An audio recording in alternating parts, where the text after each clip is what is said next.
Hello, I'm John Foster, and I'm a medical doctor who does Social Security disability exams.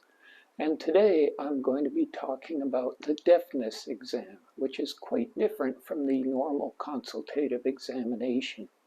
As usual, everything I say reflects my own opinions based on my own experience and study, and not that of the Social Security Administration or any other medical body. Now, this video is aimed at both new physicians doing disability exams and also patients with a deafness claim. I see a lot of deafness claims because my office is near the Florida School for the Deaf and Blind, which is one of the finest facilities in North America for deaf students. So first off, if the person is deaf, Social Security will provide a sign language interpreter at no cost to the patient.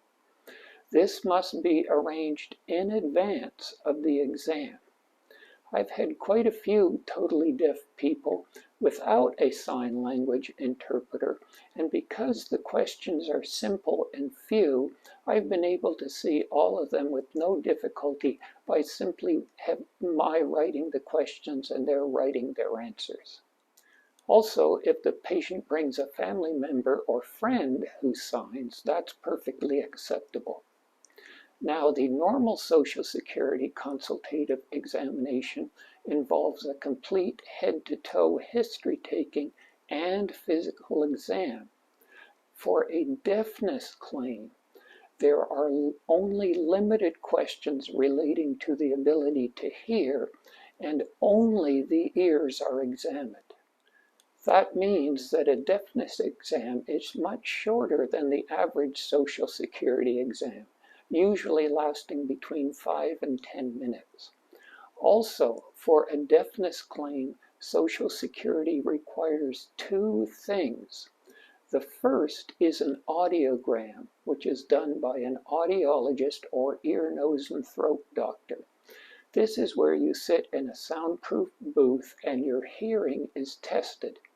The other is an examination of the ears, and the purpose of this exam is to see if there's anything that could be treated or fixed that would improve hearing. The most common treatable cause of hearing loss is having the ears plugged up with wax. Another common cause is an ear infection. Now, Social Security has a website where they go through what they call their listing of impairments, and this is quite important. I'm going to leave a link to the listing of impairments for problems with vision, hearing, and speech in the description of this video. The listing of impairments lists all sorts of medical and psychological problems and how severe they have to be to qualify for Social Security disability. Now note, the listing of impairments applies if the patient has one physical problem. If there are multiple problems, the listing of impairments does not apply. However, if you have one problem and it meets the listing of impairments, what Social Security calls meets a listing, you will be qualified for Social Security disability. The other thing is that if you have one problem that qualifies as meeting a listing and other problems, the other problems will not help your disability claim. In Social Security's eyes, you're either disabled or not.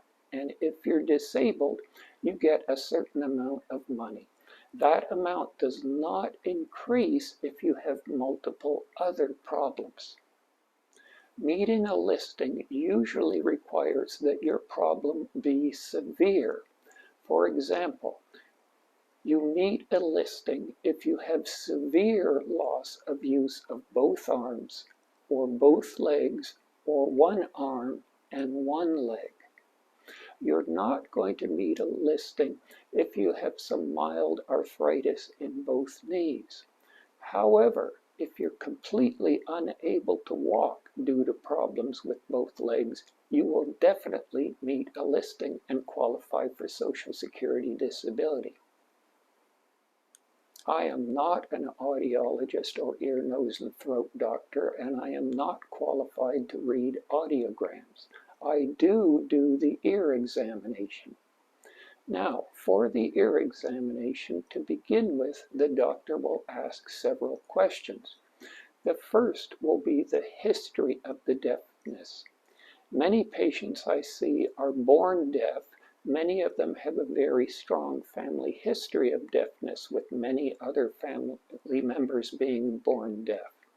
Quite a few develop deafness after a very high fever at a young age, and that probably represents meningitis, an infection of the brain and spinal cord that often leads to deafness. The criteria Social Security uses for audiogram results is in the link in the description below. The next question is, has the person ever had a cochlear implant? A cochlear implant is a device implanted in the ear to help a deaf person hear. I've never seen a patient who was actually having a cochlear implant. I've seen one who had one and had it removed because it didn't help. If you have a cochlear implant, Social Security considers you automatically disabled for 1 year from the date of implantation. After that, they require an audiogram, and you have to meet the audiogram listing criteria to continue with disability. And finally, Social Security wants to know the effect of the hearing impairment on your life. And here I include such things as the ability to hear and understand others and participate in conversation, the ability to hear an alarm, such as an alarm clock, the ability to hear the television and the telephone. Once these few questions are asked and answered, the doctor does an exam. The first part of the exam is to examine the outer ears. This includes examination of the auricle, or what you can see of the outer ear, and an examination of what we call the external auditory canal, the hole in the ear. Here we're looking for treatable conditions such as ear canal plugged up with wax, outer ear infection, or other issues. The next part is examination of the eardrum, what doctors call the tympanic membrane. The tympanic membrane is at the end of the ear canal and seals it off like a drum skin seals off a drum. Here we're looking for things like ruptured eardrum or signs of a middle ear infection, which could be treatable and improve the patient's hearing. Another common treatable condition that you can see through the eardrum is fluid in the middle ear. Finally, the doctor will look through the eardrum, which is translucid, and look to see if there are any middle ear problems. Now, the entirety of the middle ear cannot be seen through the eardrum, but quite a bit of it can. The third part of the ear is the inner ear, and that cannot be seen by physical examination because it's inside the skull. Finally, the Social Security Administration asks the doctor to comment on the patient, and here I include the patient's ability to hear and understand conversational speech. Hearing and understanding normal conversational speech rules out the possibility of a successful deafness claim. If I have to speak loudly or shout, the patient may or may not qualify for disability. If the patient cannot hear or understand my speech at all, even if I'm shouting, they probably will qualify for disability.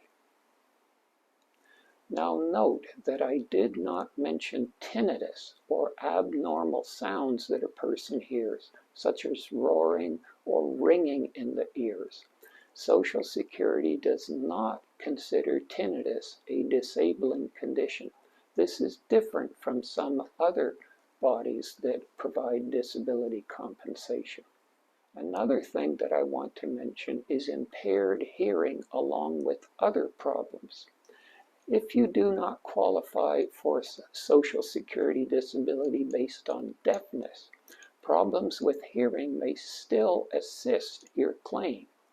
As I mentioned in a previous video, I see a lot of patients who come in and haven't even remembered certain things that would help their claim. And this applies to patients who have multiple problems, none of which meet a listing, but when all added together, Social Security may consider disabling. This involves such thing as blindness in one eye. Blindness in one eye will not qualify a person for Social Security disability, but added to other things, such as maybe a bad back and bad knees, may be the thing that results in the claim being approved. The same is true for either deafness in one ear or hard of hearing. I check everyone's hearing by rubbing my fingers together near the ear and seeing if they can hear it, and also noting if they're able to hear and understand my normal conversational speech.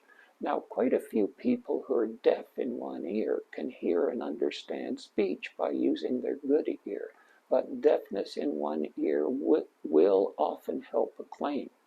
Likewise, if I have to speak loudly or shout for the patient to hear and understand, that could assist a claim. In a similar vein, if the patient can see adequately with one eye, but the other eye has severely impaired vision or is blind, the person won't qualify for Social Security disability based on a blindness claim, but that loss of vision in one eye Social Security considers very important and may assist the patient in qualifying for disability if they have other physical problems as well. Well, I hope this has been useful, and as always, remember, if it happens, it's possible.